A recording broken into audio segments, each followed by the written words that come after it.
So why are we doing all this? In case you become lost in the cloud of all the details of the things we're looking at, standard form, mood, figure, and everything else, what we're trying to learn is how to evaluate arguments, so as not to be at the mercy of the flood of words so many send our way. The rich who would sell you things to get richer, who use their running dogs, the advertisers, to stalk you like prey, or the politicians who would drag you this way or that to maintain their power and their ability, again, to make money off of us. They want your money. They want your labor. They want you to work for them to make them more money. Or even worse, they want your life. They want you to go out and die for them. Or even worse than that, they might want you to go out and kill for them. So you want to learn to think for yourself, to listen to the logos, and not just listen to the reasonings of the rich and the powerful without thinking about them for yourself. Don't let the rich and powerful do your thinking for you. Ultimately, that's what this course is all about. Learning how to navigate that flood of words people send your way to use you or abuse you. To be able to think for yourself and navigate those things through focusing on the forms of thought, through focusing on the patterns in the floods that can help you navigate them. The key to all this is what Aristotle discovered: paying attention to the forms of thought.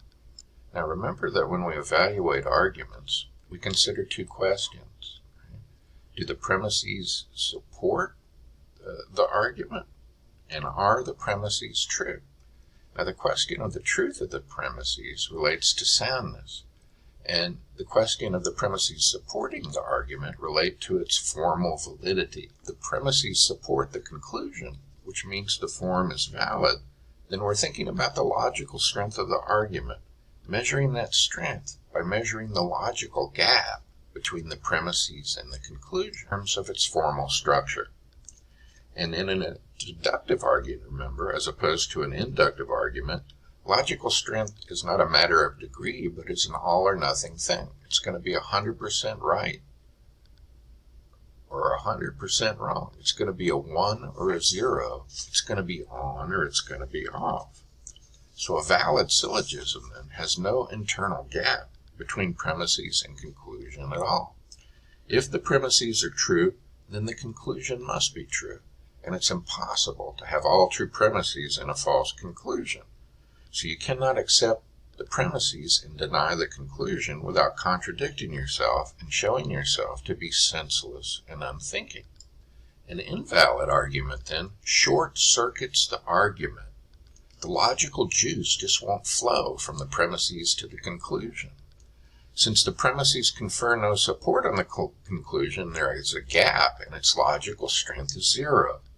As with an electrical circuit, the power will be either off or on, and in an invalid argument, there's a gap in the logical circuit. The wires have become disconnected, and the current of truth can't flow through it. But remember, this is a matter of form and not content. The notion of content should remind you of the idea of a sound argument, which is one that has a valid form, and we know through independent empirical investigation that the premises are in fact true. But this is not what logic is all about, as you know by now. Logic investigates validity and considers the relationship that exists between the premises and the conclusion, not between the premises and reality. As you already know, a valid argument can have false premises, a false conclusion, or both, and an argument whose premises and conclusion are all true could be invalid. The only relationship between validity and truth is that a valid syllogism cannot have all true premises and a false conclusion. So the standards of logical validity are like the rules of arithmetic. Let's think about that for a minute. For example, if you wanted to know the number of square feet in a floor, you would measure the length and width and then multiply. To get the right answer, you need to both measure correctly and multiply correctly. So you can make two kinds of mistakes.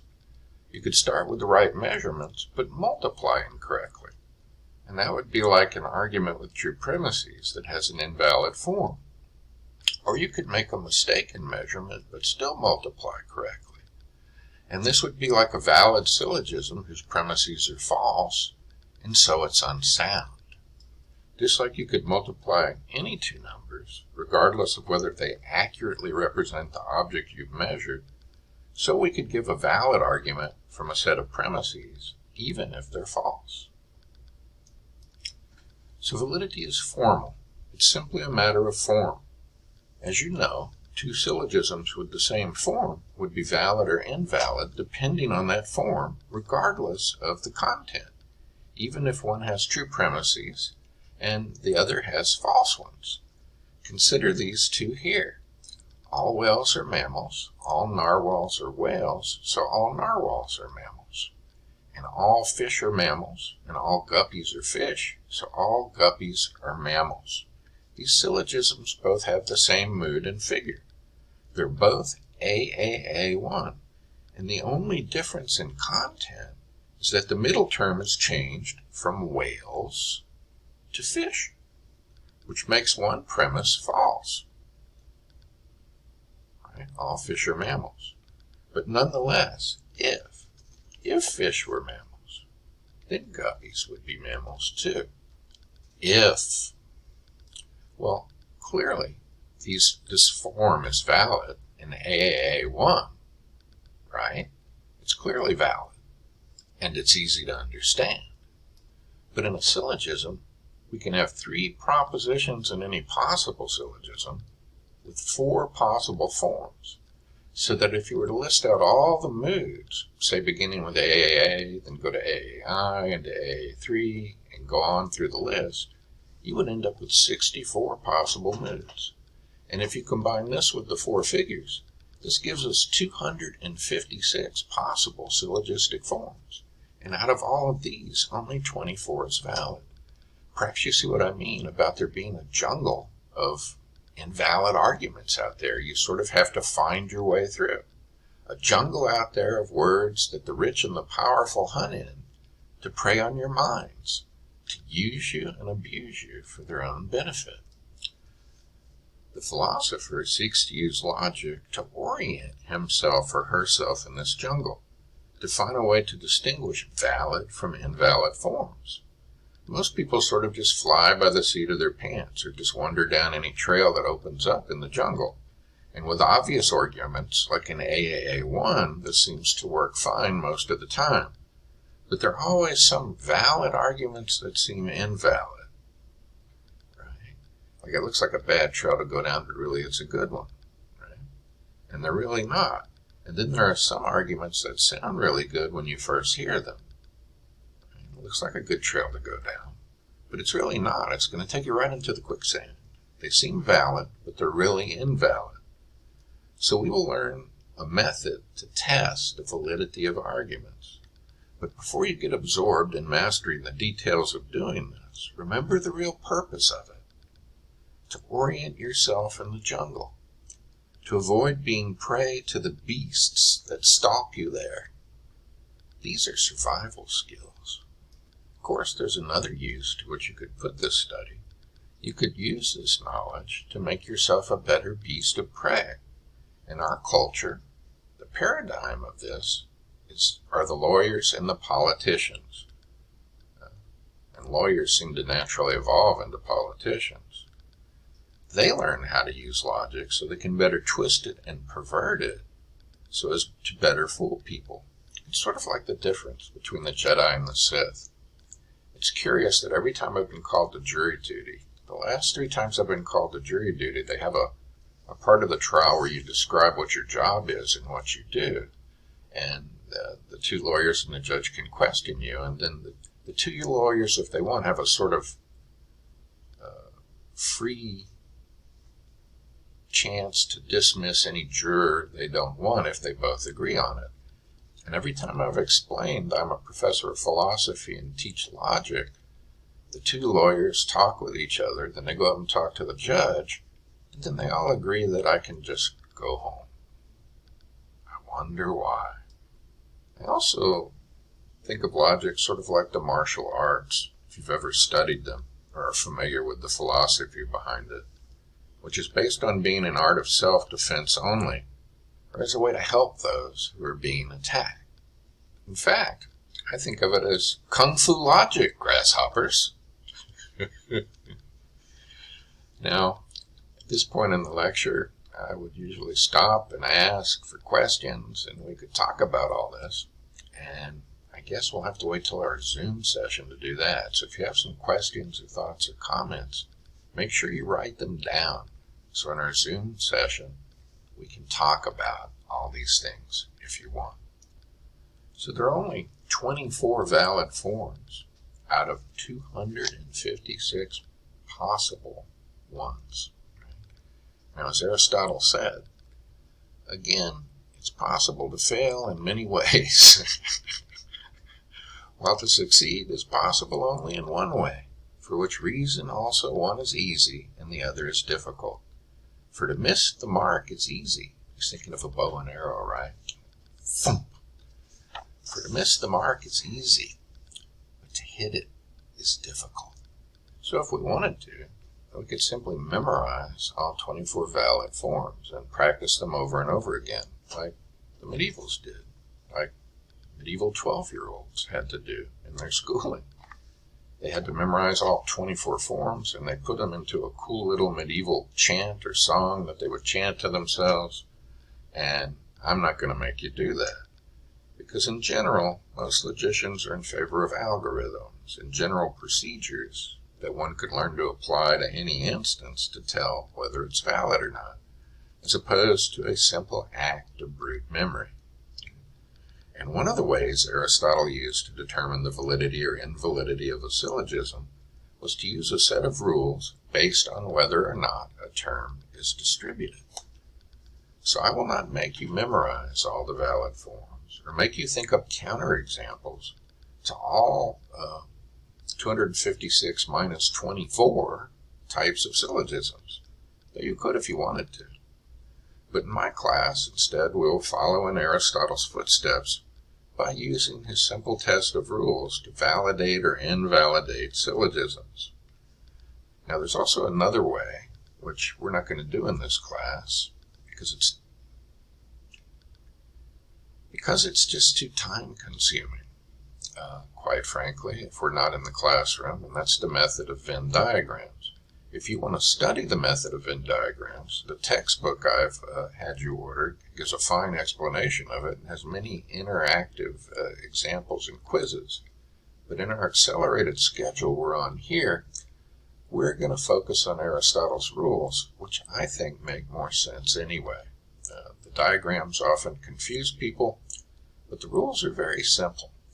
But the key to the rules is to have a very clear grasp of what is meant by distribution. Now, we went over this a few lectures back, but we're going to go over it again. I went over it before, and I'm going over it again now because it's so important in using the rules. Remember the phrase that you can use to help you remember what's distributed and what's not.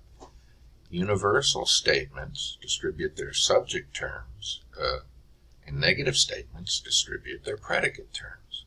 And you could simply memorize this, right, with the circle indicating that it's distributed. All S are P, and in a proposition, the subject term is distributed. And in I, some S are P, both terms are undistributed. In no S or P, in E, both terms are distributed. And in some S are not P, only the predicate term is distributed. So let's think about this again and get this fully in our minds, right? Clearly, if you say all frogs are amphibians, you're talking about all frogs and not all amphibians. Similarly with bats and mammals here, clearly referring to all bats but not to all mammals. There are mammals who are not bats. And here you're referring to every lizard but not every reptile, because there are reptiles that are not lizards. Now consider these E propositions, right? No birds are reptiles. This means we're talking about every bird, each and every one, and each and every bird is not a member of the class of reptiles, and each and every member of the class of reptiles is not a member of the class of birds, so bird terms are distributed. The same with fish and mammals and bears and amphibians. Right? Every bear is different from every amphibian. Every fish is different from every mammal, and so on and so forth. Now, why is this important? Well, the reason it is relevant is that when you build an argument using two or more categorical statements, the validity or invalidity is going to depend on whether or not connections are made between the categories. That means that if a term is never distributed in an argument, then the categories don't overlap, and no explicit connections can be made, and no conclusion will follow as a result. Now let's think about these statements. Right? Some animals are not cats. Some cats are not dogs. This is the one that seems to confuse most people. Think about what it's saying, right? That there's some animal that's entirely excluded from the class of cats. So in terms of each and every cat, there's at least one animal that's not a cat. But we're talking about each and every cat. Similarly, if I said some cats are not dogs, right? We're talking about the entire class of dogs. And this is a strange statement, maybe, right? But you have to remember that some means there exists at least one. So this statement's kind of funny because you want to say, well, isn't it true that all cats, right, wouldn't be dogs, that no cats are dogs? And while that's true, right, it's also true that some cats are not dogs, right?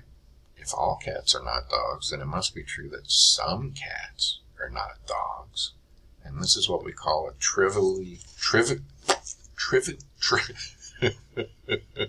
it's hard to talk here at 5:30 in the morning. Trivially true. A trivial thing. Trivially true proposition. So, you're being right that all of them are not dogs is completely consistent with my weaker point that some of them are not, or at least that one of them is not. Suppose I said some squares are four-sided figures. Well, that's true, even though it doesn't tell the whole story. So, again, they're true in what we call a trivial sense. And if what you say is not the whole story, that does not mean it must be false. And, in fact, I think that is why when we try to get away with something, we'll try to tell at least part of the truth so we can say, well, I wasn't lying. Right? We learned this as a child, right? Your mother comes in and says, did you eat 3 pieces of cake? And you say, no. And in your mind you're thinking, I ate 1 piece of cake, not 3. So it's true that I didn't eat 3 pieces of cake. Sneaky devils, learning to use logic even at a very young age. So just remember, universal statements distribute their subject terms. Negative statements distribute their predicates. And a remaining kind of statement, the I, the particular affirmative, it should be clear that neither the subject nor the predicate is distributed. Finally, we get to the purpose of all that we have studied. I look forward to talking about it with you next time.